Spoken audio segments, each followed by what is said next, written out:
matin, il est 8h34, la revue de presse. De Natacha Polony. Bonjour Natacha. Bonjour Thomas, bonjour Julie, Bonjour à tous. Ce matin, une de vos journaux, la France lutte contre le terrorisme ici et des Français se battent là-bas. Le Figaro, Hollande installe l'armée au cœur de l'antiterrorisme. Le Parisien, au front contre Daesh, avec un reportage auprès de ces hommes, ces Français qui ont rejoint les combattants kurdes en Syrie. Pendant ce temps, on continue à tourner autour du pot et autour des mots pour définir ce qui s'est passé à Marseille ou à Cologne. L'opinion, politique, religieux, société, la grande confusion. Et puis alors, la référence Star Wars du jour, parce qu'il y en a une par jour, Libération, le réveil de la Corse. On commence en parlant politique ou plutôt communication politique. Oui, c'est ce qui n'a plus rien à voir aujourd'hui. Donc il y a le fait médiatique de la semaine, un Premier ministre dans une émission de divertissement. L'Opinion titre son éditorial « On n'est pas couché », mais en fait le coucher est barré, remplacé par « gouverner ».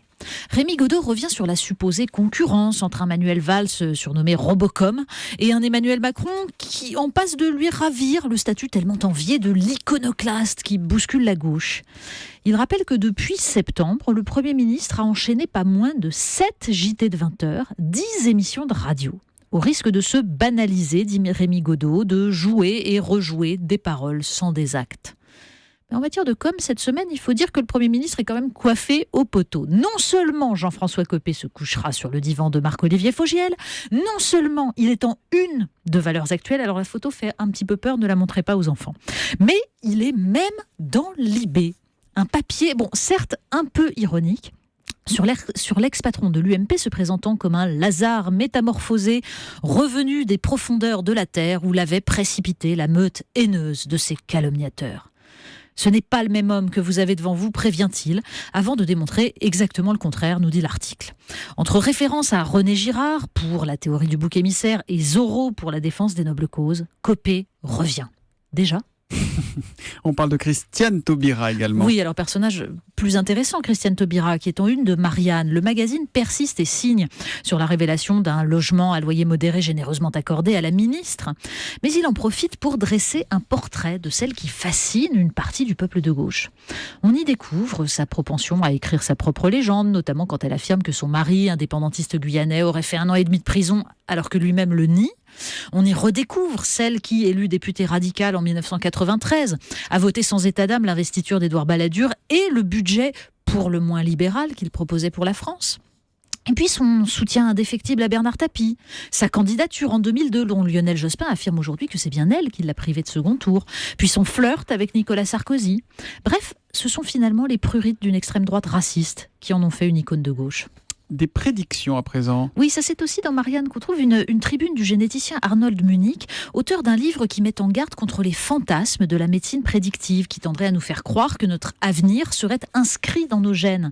Un questionnement sur notre liberté et notre responsabilité face à ce nouveau déterminisme. Mais en fait, ce qui est intéressant, c'est que ça n'est pas vrai seulement en médecine. Quelques pages plus loin, le magazine s'interroge sur la vogue de la littérature prédictive. Romans prédisant la guerre civile, bandes dessinées imaginant l'élection de Marine Le Pen en 2017. Dans quelle mesure, se demande Marianne, ces réflexions qui se voudraient une manière de conjurer un sombre avenir, ne fonctionneraient-elles pas comme une prophétie autoréalisatrice, une manière de rendre le scénario envisageable ? Là aussi, il est question de liberté et de responsabilité. La discrimination sexuelle avec un article étonnant. Oui, alors d'ailleurs le titre de Libé ressemble à un gag, mais je vous jure que c'est très sérieux. Non à la discrimination dans les water, c'est même en une. Bon, ça vous avait échappé, mais en fait les GOG sont le premier lieu de la discrimination sexuelle. C'est ce que nous explique le philosophe ruénogien qui milite pour des toilettes transgenres. Bon, en gros, les femmes qui réclament des toilettes séparées ne se rendent pas compte que le temps qu'elles passent à se pomponner et qui allongent les files d'attente sont en fait une manière pour elles de se conformer à des normes de comportement dictées par le patriarcat. Oui. Et puis, dit-il, dans les appartements familiaux, les toilettes sont mixtes. C'est bien la preuve que ça ne pose aucun problème qu'on se mélange. Conclusion, cette forme de ségrégation est présentée comme une conséquence naturelle de la différence entre les classes sexuelles, oui, il y a des classes sexuelles, alors que c'est un moyen de produire cette différence. Bon, on évitera de parler à Ruénogien des débats familiaux sur la fameuse lunette des toilettes à relever, et on lui conseillera plutôt d'enfiler une jupe et de se promener dans des toilettes pour hommes, histoire de voir ce que ça fait, ou à défaut sur le parvis de la gare de Cologne. On termine avec Wikipédia. Oui, parce que le savoir évolue et sa nouvelle forme est incarnée par l'encyclopédie participative Wikipédia. Alors le site Huffington Post nous en révèle une dimension insoupçonnée et qui en effet n'avait d'ailleurs pas semblé indispensable aux encyclopédistes Diderot et d'Alembert. Sur les 25 000 articles qui sont créés chaque jour dans le monde, un nombre incalculable sont en fait des listes. La liste des canards de fiction, oui, les canards qu'on voit dans des films, des romans, etc. La liste des différents titres de Kim Jong-il, 55 il y en a. La liste des sigles de 2 caractères. La liste des morts insolites et même la liste des morts provoquées par une noix de coco. L'inévitable, évidemment. Liste des listes, Wikipédia, bien sûr. La liste des listes de films dans laquelle on trouve la liste des films non pornographiques contenant des actes sexuels non simulés. La liste des listes d'îles. Et finalement, en fait, il vaut mieux aller directement à la liste des listes de listes. Mais on apprend qu'il y a... Les Athéniens s'atteignirent. Voilà, exactement.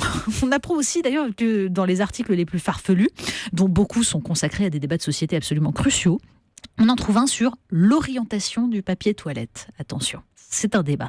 Alors, on attend une tribune d'un philosophe dans Libération. Et c'est à ce moment-là que nous refermons la porte pudiquement sur la revue de presse de Natacha Polony qui reviendra lundi à 8h30 sur Europe 1. Lundi, Natacha. À lundi.